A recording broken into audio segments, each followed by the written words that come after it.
ध्यान से जहां तक मुझे लगता है काफी कुछ परिचित हैं और योग से भी परिचित होंगे। आनंद से परिचित हैं या नहीं हैं, ये अनुभव का विषय है। ध्यान से भी हम जितने परिचित हैं, योग से भी जितने परिचित हैं, वो क्या कुछ हमने अभी तक जाना है या कुछ किया है,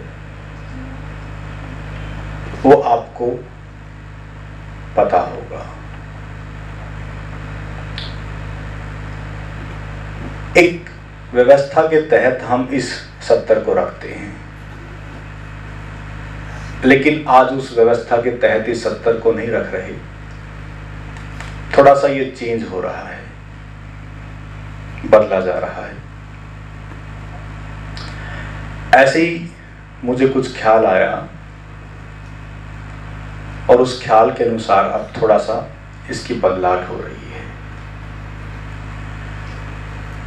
कि हर सत्र के पहले सत्र में, पहले लेवल में हम 5 व्यवस्थाओं को लेके चलते थे और मैं ये कहता था कि उससे बाहर कुछ भी नहीं है। पहला शरीर है, फिर हमारा मन है, फिर हमारा समाज है, फिर हमारा अर्थ है जिसको हम धन संपदा कहते हैं, और फिर अध्यात्म है। तो इन 5 चीजों के इर्द गिर्द हमारा बहुत गहरे से संबंध है। इसलिए इन 5 चीजों पे ज्यादा आज हम बातचीत ना करते हुए आज बहुत महत्वपूर्ण कुछ विषय पे मैं आ रहा हूं। ध्यान योग का जो विषय है और संबंध है, उसमें अभी तक जो प्रैक्टिकली और जो अनुभव के आधार पे 2 चीजें आती हैं। एक हिस्सा है जिसको हम प्रयास कहते हैं, एफर्ट्स हम करते हैं, जिसको अतिक्रमण का हिस्सा कहते हैं। और एक ध्यान योग का हिस्सा है सहज। सहज योग और अतिक्रमण योग कहें, या फिर हम पतंजलि का जो एक सिस्टम है, यम नियम आसन प्राणायाम प्रत्याहार धारणा ध्यान समाधि, तो वो एक प्रयास है और फिर जाके समाधि योग का अंतिम अंग है। लेकिन जो ये पहला लेवल होता है, इसमें एक प्रयास रहता है हमारा कि आप अपने उस हिस्से से गुजरते हुए आप अपने उस केंद्र तक पहुंचे। इसलिए अतिक्रमण का संबंध कुछ क्रियाएं हैं, कुछ विधि हैं जो आप इस पहले सत्र में करेंगे। इसलिए इस पहले सत्र का जो ध्यान है, जो क्रिया या विधि है, वो है आनंद ध्यान योग और आनंद क्रिया योग। क्रिया योग पतंजलि से चलता आ रहा है, इसलिए क्रिया का मतलब है कि कुछ करना, हम करें और फिर हमें कुछ मिले। इसलिए पहला प्रयास हम आरंभ करेंगे और उसमें हमें क्या प्राप्त होता है, क्या मिलता है, उसको एक शब्द दिया गया, उपलब्धता। और कहते हैं कि उपलब्ध का संबंध परिपूर्णता से है, और परिपूर्णता का संबंध संपूर्ण व्यवस्था से है, और संपूर्ण व्यवस्था का संबंध जो मैंने 5 जिक्र किए हैं उनसे है। इसलिए उस संपूर्ण व्यवस्था का संबंध हमारे शरीर से भी है, हमारे मन से भी है, हमारे समाज से भी है, और धन संपदा और अर्थ से भी संबंध है, और अध्यात्म से भी संबंध है। इसलिए इस क्रियामन और इस क्रिया का संबंध हमारी शक्ति से है। शक्ति का संबंध शारीरिक शक्ति भी है, वैचारिक शक्ति भी है, जिसको संकल्प की शक्ति कहें, मन की शक्ति कहें, और फिर हम पाते हैं आत्म शक्ति, और फिर एक कहते हैं कि परमात्म शक्ति। इसलिए शक्ति का संबंध हम परमात्म शक्ति इसलिए कहते हैं कि सब उसी ने रचा बसा है, तो यह हम कहते और सुनते आए हैं, पढ़ते आए हैं। आत्म शक्ति कि वो हमारे भीतर है और हम उसी का हिस्सा हैं, और वो कभी ना मिटती है ना कभी खत्म होती है। मन की शक्ति, मन भी ना कभी मिटता है ना खत्म होता है।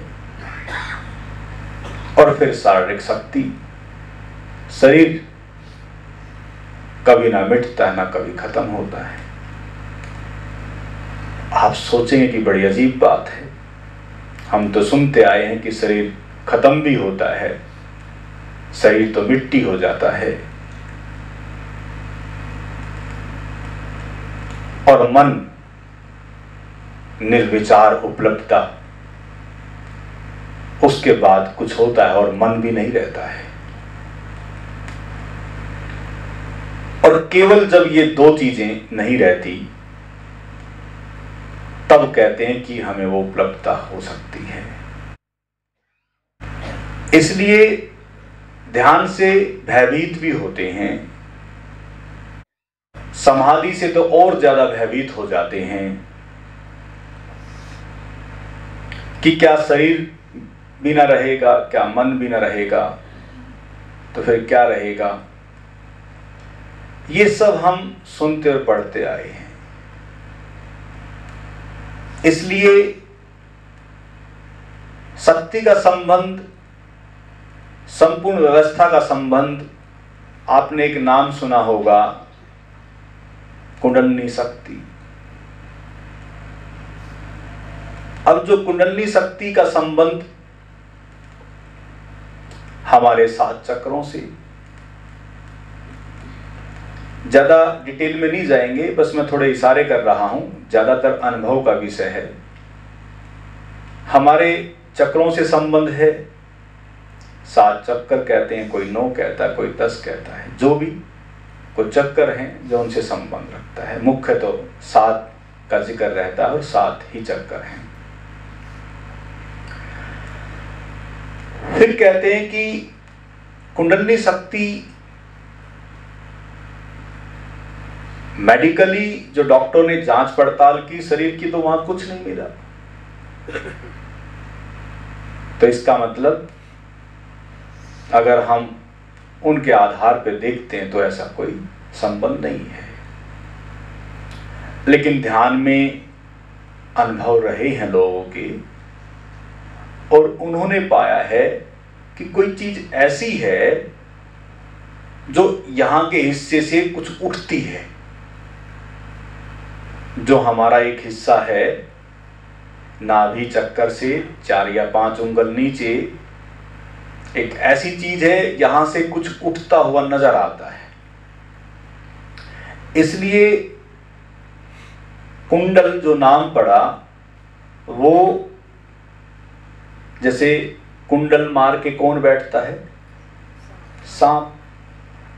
उसकी तरह वो कुंडल मार के बैठी हुई शक्ति है। लेकिन जब वो कुंडल टूटते हैं, और यानी कि सांप जब कभी खड़ा होता है तो कुंडल सब टूट जाते हैं और फन खड़ा हो जाता है। तो वो उसका एक प्रतीक है कि ऐसी ही कोई शक्ति है जो भीतर वो सोई पड़ी है, और वो जब जगती है तो वो एकदम जगने का संबंध उसका सीधा सीधा है कि जैसे सांप ऊपर उठता है एकदम खड़ा करता है, तो ऐसे ही हमारी वो शक्ति जो निमंतम जो अधो जो हमारा चक्कर है, जिसको हम मूलाधार चक्कर कहते हैं, वहां वो पड़ी है, सोई पड़ी है। जैसी वो जागृत होती है और जैसे ही वो जगती है तो वो अपना काम शुरू कर देती है, और जैसे ही वो शुरू करती है तो उसी के बाद वो ऊर्जा आपके भीतर से एक गोलाकार घूमते हुए, अब गोलाकार का संबंध भी आप विचलित हो जाएंगे, शब्द जितने भी देंगे तो गड़बड़ हो जाएगी, लेकिन कुछ ऐसा है जो ऊपर उठता है, और जैसे वो ऊपर उठता है तो कहते हैं कि उसके बाद आपका जन्म होता है स्वयं का स्वयं से। इसलिए आज मैंने कहा कि मैंने विषय को थोड़ा बदला है। मुझे लग रहा है कि कुछ नए साथी भी होंगे और पुराने भी होंगे। पहले हम नयों के हिसाब से 70 को रखते थे, लेकिन मैं कहूंगा कि इसको ही नया समझ लेना आज, और चिंता नहीं करनी है, क्योंकि जो सोई पड़ी हुई जो शक्ति है, जो ऊर्जा है या कुंडलिनी शक्ति कहें, वो जब जगेगी तो उसका एक मार्ग है अधोगमन, जो निमंतम वो बहती है नीचे की तरफ, और एक शक्ति है उग्र रूप लेती है जो ऊपर की तरफ उठती है। शक्ति एक ही है, इसलिए उस शक्ति का ऊपर उठने का संबंध क्या, उससे हमें लाभ क्या, क्योंकि हम लाभ के बारे में ज्यादा चिंता करते हैं कि हमारा फायदा क्या होगा। ऐसा है कि आज तक अभी तक जिसके जीवन में ये घटना घटी है, उसकी कीर्ति उसका शौर्य आज भी बरकरार है। आप सोचेंगे कि उसकी कीर्ति और उसका शौर्य आज भी बरकरार है, क्या उसी शक्ति के कारण वो बरकरार है? मैं कहूंगा कि हां, उसी शक्ति के जागृत होने के कारण उसका शौर्य, उसका पराक्रम, उसकी कीर्ति, उसका शौर्य चारों तरफ बरकरार है आज भी। सृष्टि के पहले संबुद्ध व्यक्ति शंकर हैं, जिसको हम शिव कहें या जो भी नामों से पुकारें, महेश कहें या जो भी नामों से पुकारें, भगवान महात्मा बुद्ध, जिनको जो भी नामों से पुकारें, भगवान श्री कृष्ण, कबीर, नानक, और दुनिया भर के जो संत हैं, ऋषि मुनि हैं, और आधुनिक युग के मुख्यतः ओशो, भगवान रजनीश, आचार्य रजनीश, तो वो प्रतीक हैं। कंट्रोवर्सी में ना पड़े कि उन्होंने क्या कुछ कह दिया या क्या कुछ बोल दिया। बस मैं इतना इशारा करूंगा उनके विषय में कि उनका एक भी शब्द आप कहीं से काट नहीं सकते। वो शब्द कट नहीं सकता, क्योंकि वो वैचारिक बात नहीं है, वो अनुभव आधारित बात है। इसलिए जब अनुभव के बाद कोई शब्द अभिव्यक्त होता है तो वो विचार से ठीक है, बात कही जाती है, लेकिन उसके पीछे अनुभव की शक्ति है। अगर आज के बात यहां से निकल रही है तो ये ना समझना कि यहां जो स्वामी जी हैं उन्होंने शायद अच्छे से बहुत अध्ययन किया होगा, बहुत पढ़ा होगा, इसलिए बस इशारा है कि वो अनुभव आधारित अभिव्यक्ति जब होती है और जब आपके भीतर भी वो घटना घटेगी और जब आप उपलब्ध होंगे तो आप भी रुक ना सकेंगे, आप भी रुक ना सकेंगे। आप सोचें कि रुक ना सकेंगे का मतलब क्या? जब महात्मा बुद्ध उपलब्ध हुए, संपूर्णता को प्राप्त हुए, तो क्या वो रुक गए? एक अलग प्रयास, एक अलग आरंभ हो गया उनके जीवन का। और कमाल है, ऐसे बुद्ध पुरुषों को उस समय भी पत्थर मारे गए, उनके रास्तों में कांटे बिछाए गए हैं, भगवान महावीर के कानों में शीशा पिघला के डाल दिया गया, क्योंकि जागे हुए सदा कम रहते हैं, मूर्छित व्यक्ति ज्यादा रहते हैं सदा। इसलिए जो जागते हैं उनके सानिध्य में रह के तो उनका प्रेम तो अथाह हो जाता है उनके प्रति, लेकिन जो नहीं जागते, जो मूर्छा में हैं, वो फिर अंजाम देते हैं ऐसे कार्यों के, और फिर जो अंजाम देते हैं वही फिर उनको भगवान बनाते हैं। इसलिए ये घटनाएं आप देखते आए हैं, सुनते आए हैं, पढ़ते आए हैं, लेकिन क्या हम उसके लिए तैयार हैं? क्या हम उस शक्ति को जागृत कर सकते हैं? मैं इतना कहता हूं, मैं इतना इशारा करता हूं, बार बार इशारे करता हूं, पार्कों में इशारे करता हूं, जगह जगह जहां शिविर होते हैं वहां चिल्लाता रहता हूं कि ये बहुत बहुत सहज प्रक्रिया है, बशर्ते हम अगर कुछ कहा जाए तो उस इशारे के तहत हम करें। विचार और विधि कैसी है इस पे ना चिंतन करते हुए बस करें, जो रिजल्ट और परिणाम आए वो आपका अनुभव है। इसलिए इस जगत में जब तक आपके भीतर से उस शक्ति का जगना नहीं होगा, तब तक हमारी यात्रा पूर्ण नहीं हो सकती। आप सोचेंगे कि अभी तो आप कह रहे थे कि बहुत सहज है और हम तो बहुत समय से प्रयास कर ही रहे हैं, तो वो अभी तक क्यों नहीं हुआ है? मैं बस इशारा करूंगा कि आप सब यहां पहुंचे हैं तो मुझे यकीन और विश्वास है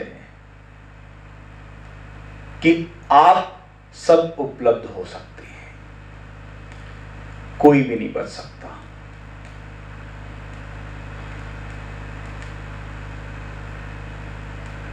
मैंने कहा कि दो हिस्से हैं,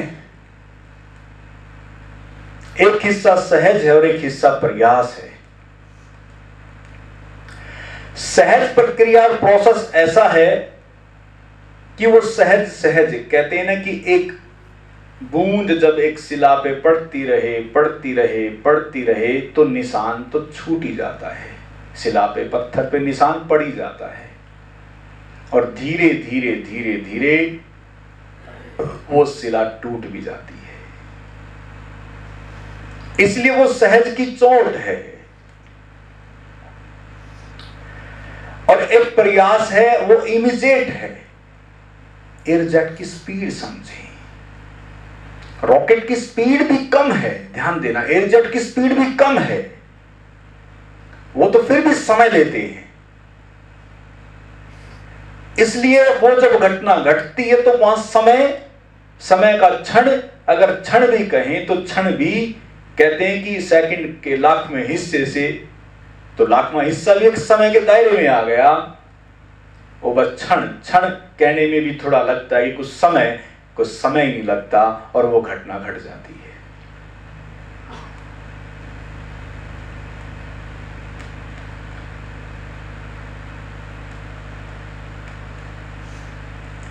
आप सोचते होंगे कि 2500 वर्ष पहले का समय ठीक था, जब बुद्ध उपलब्ध हुए, उस समय होते तो अच्छा होता। आप सोचते होंगे राम का समय, कृष्ण का समय अच्छा था, उस समय हो सकता था कि ये सब आपाधापी ना होती और हम हो जाते। नानक का समय अच्छा था, कबीर का समय अच्छा था। मैं कहता हूं कि यही समय और इसी समय, यही समय आपके लिए अच्छा है। छोड़ दें अब अतीत को कि वो हो गए या उस समय हो गए, वो समय का दायरा भी, किस लिए हम उसको समय कहते हैं कि 2500 की, 5000 की, 10,000, क्यों? क्योंकि हम समय के दायरे में हैं और समय का मापदंड हमने बना लिया। इतने वर्ष, इतने महीने, इतने प्रकाश वर्ष की दूरी या इतना सब कुछ, ये नाप तोल हमने बना लिए, जो कि नाप तोल का विषय नहीं है, समय का विषय नहीं है। इसलिए हम उस अतीत के बारे में विचार ना करें। अभी और इसी समय आप हैं, तो इससे अच्छा उपयुक्त समय कभी नहीं रहा।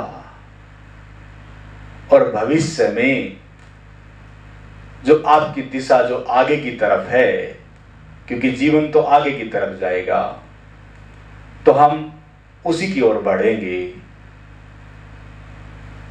इसलिए जो मैंने कही अभी बात, चक्रों की बात, ये बताना कि मूलाधार चक्कर है, फिर स्वादिष्ठान चक्कर है, मणिपुर चक्कर है, फिर हृदय चक्कर है, अनाहत चक्कर है, विशुद्धि चक्कर है, फिर आज्ञा चक्कर है, फिर शस्त्रार है, शस्त्रदल कमल है।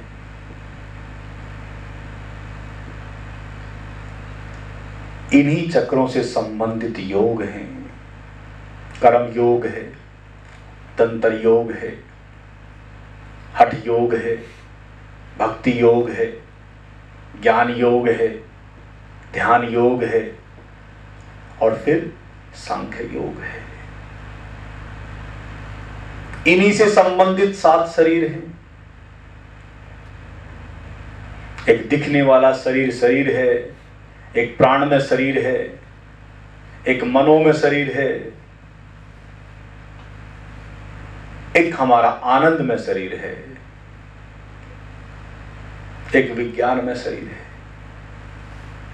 तो आनंद में शरीर को कितने मित्र साथी उपलब्ध होना चाहते हैं, वो हाथ खड़ा कर सकते हैं। आनंद तक पहुंचना कितने चाहते हैं, वो साथी हाथ खड़ा कर सकते हैं। हमारी यात्रा उस आनंद तक की यात्रा है। इसलिए आनंद कब उपलब्ध होगा, कब मिलेगा आनंद? अगला शरीर है हमारा, कौन सा? आत्म शरीर, 6वां शरीर। और फिर अंतिम शरीर क्या है? परमात्म शरीर, जिसको ब्रह्म शरीर कहें, कॉस्मिक एनर्जी कहें। तो कहते हैं ना कि ब्रह्म का रूप है हम, ब्रह्म के वासी हैं।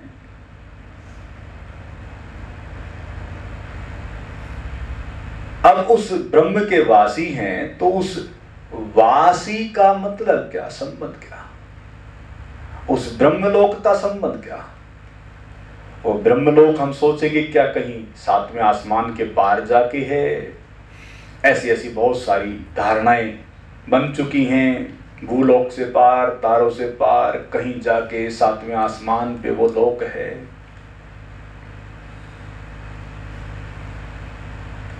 ये सब हमारी मन की स्थितियां हैं।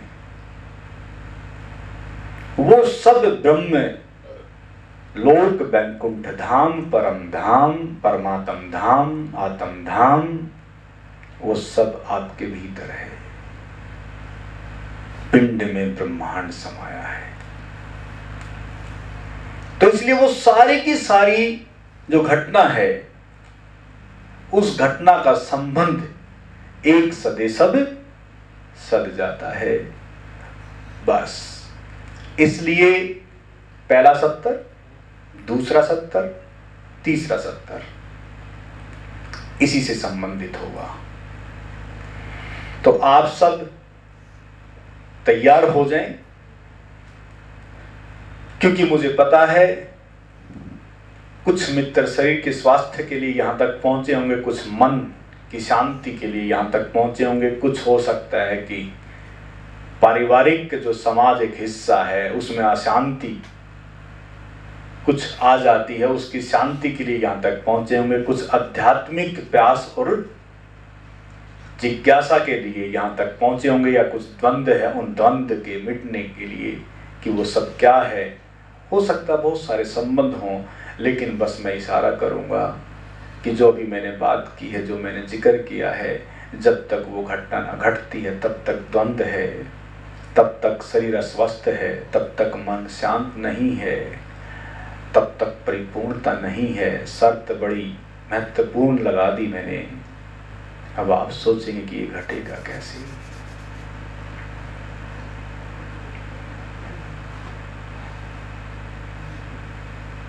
अब इसकी घटने की प्रक्रिया को समझ लें। सीधा सीधा एक संबंध है, बस छोटा सा। शरीर और मन दो चीजें महत्वपूर्ण हैं। शरीर जैसे ही लाइट होगा,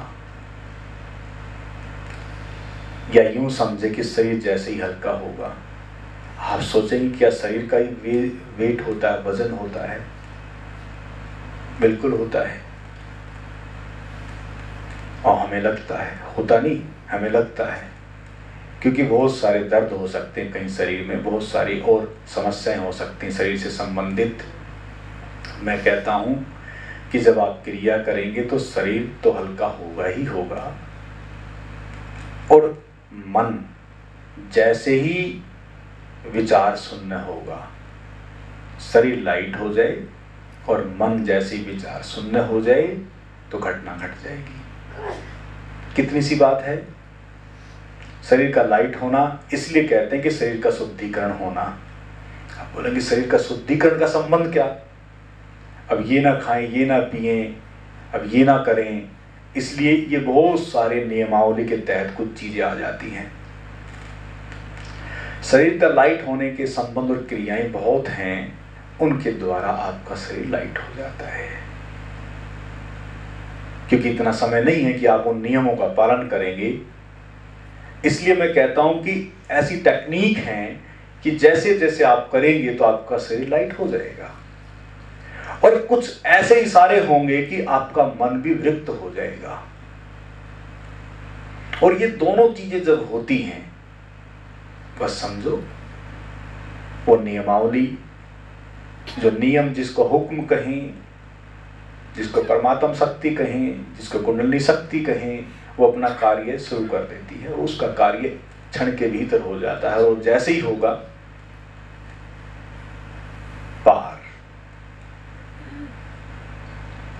इसलिए कई बार पूछते हैं कि समय उसके लिए कितना चाहिए, कितना लगेगा, कितने लेवल हमने करने पड़ेंगे। मैं कहता हूं कि आप एक लेवल को 10 बार कर लें, या 5वें लेवल को 20 बार कर लें। ये लेवल तो आपको एक यात्रा पे चलाने के लिए बना दिए हैं। लेवलों से संबंध ना समझना। इसलिए लेवल करके आप ये ना समझना कि परिपूर्ण हो गए।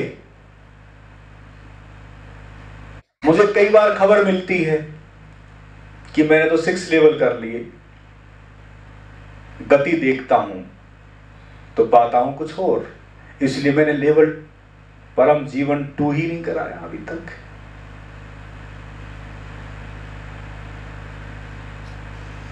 कि लेवल समझ के अगर आप यहां आते हैं तो समझो कि लेवल अगर आप कर लेते हैं और सोचे कि बात बन गई है, मैं बात कह रहा हूं किस चीज की, उस पर आप ध्यान दें बस। अगर जब तक वो घटना नहीं घटी है तब तक समझो कि आपका क्रिया, आपकी क्रियामन या आपका क्रिया योग जारी रहेगा। हाँ, जब लेवल 2 में आते हैं तो वो सहज योग में आप पढ़ते हैं और उस सहज के साथ साथ धीरे धीरे, मैं बार बार कहता हूं कि रोजाना 1 घंटा आप उस साधना को जब देंगे तो धीरे धीरे धीरे धीरे वो ओंकार की चोट आपके कवच को तोड़ देगी। जो मैंने अभी इशारा किया कि बूंद धीरे धीरे पढ़ते पढ़ते शिला पे निशान डाल देती है और वो कवच, वो पत्थर भी टूट जाता है। तो ऐसे ही उस ओंकार की चोट धीरे धीरे धीरे धीरे आपके उस कवच को तोड़ देगी और उसके द्वारा भी आप उपलब्ध होते हैं और एक प्रयास के द्वारा भी आप उपलब्ध होते हैं। इसलिए सहज के द्वारा भी उपलब्ध होते हैं और प्रयास के द्वारा भी आप उपलब्ध होते हैं। इसलिए मैं चाहता हूं कि दोनों के द्वारा, किसी द्वारा भी आप उपलब्ध हो जाएं। इसलिए यहां यात्रा दोनों तलों की, दोनों मार्गों की रखी गई है। अगर आपको ये वीडियो पसंद आया है तो इसे लाइक अवश्य करें और अपने मित्रों को शेयर करें। आप इस चैनल को सब्सक्राइब करना ना भूलें, जिससे मेडिटेशन से संबंधित लेटेस्ट अपलोड वीडियो आप तक पहुंच सके।